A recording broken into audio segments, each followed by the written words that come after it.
we are unboxing the Kamots Beauty Muscle Relaxing Massage Gun today. So here are all the little attachments, the gun itself, little on-off button down below there. You can see green light indicates it's on. I've already pre-charged mine. And then at the back here, you have all your settings.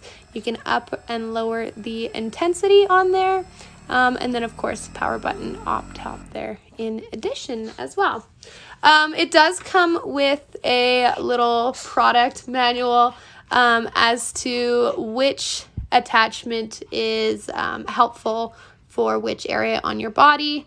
You can see it right there. I've selected the underarm style or bicep it actually is specifically for. Personally, I love it for under the arms. I feel like it is just super relaxing. 30 different levels of intensity on the switch, and it does say about 1 minute on each side should be good. And then you can see here I'm just like upping the intensity for the other side for demonstration purposes.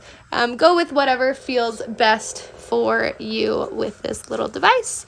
But love it for any kind of muscle relaxation or just a general massage.